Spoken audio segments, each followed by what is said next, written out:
სპორტსკოლა ოლიმპიის სტადიონის გადასარჩენად სპორტული კომპლექსის მოსწავლეების მშობლებმა, მწვრთნელებმა, არასამთავრობოებმა და ნაციონალური მოძრაობის წარმომადგენლებმა საპროტესტო აქცია გამართეს საქართველოს ფეხბურთის ფედერაციასთან. აქციის მონაწილეები მოუწოდებენ ლევან კობიაშვილს თბილისის მერიასთან ერთად მიიღოს გადაწყვეტილება საფეხბურთო მოედნისთვის სპორტული კომპლექსის სტატუსის დაბრუნებაზე. მათი აზრით, ამ შემთხვევაშიც ხელისუფლებამ უნდა იმოქმედოს ისევე, როგორც ეს გლდანში მდებარე სტადიონის საქმეზე მოხდა.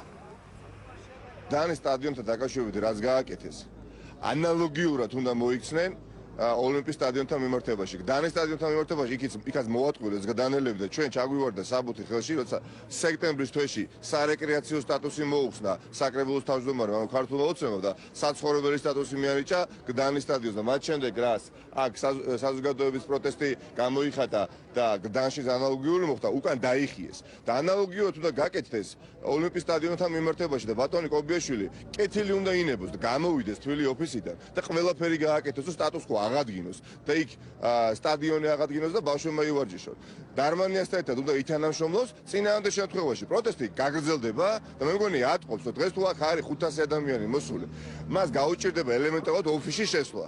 ერთადერთი გამოსავალი, რაც მან უნდა მიაღწიოს, ეს არის სტადიონის იქ შენარჩუნება. ოლიმპიკის სტადიონი არის ერთადერთი სტადიონი მთელ საქართველოში, სტანდარტული ხელოვნური სტადიონი. ამისანა სტანდარტული ხელოვნური სტადიონი მეორე არ არის რა, მთელ საქართველოში.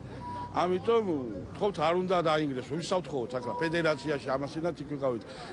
ხო პრემიერ-მინისტრს თვითონ რომ აიღოს ეს საკითხი თავისი უწყებაში და თვითონვე გადაწყვიტოს რა, რომ ხალხის ბედი და ამ ბავშვების ბედი ისე არ დატოვოს. საქართველოში ოლიმპი იყოს საუკეთესო სკოლა, ერთ-ერთი საუკეთესო სკოლა. ჩვენ ვითხრობთ, რომ ამ ბავშვების ცრემლებს და ამ ბავშვების ასეთ ჯანსაღ ცხოვრების დანგრევას ვერ აიტანს ვერც ერთი დღევანდელი ქართველი მოსახლეობა და ჩვენი ხალხი ითხოვს, რომ ეს სკოლა, ამ სკოლას დაუბრუნდეს თავისი სპორტული კომპლექსი.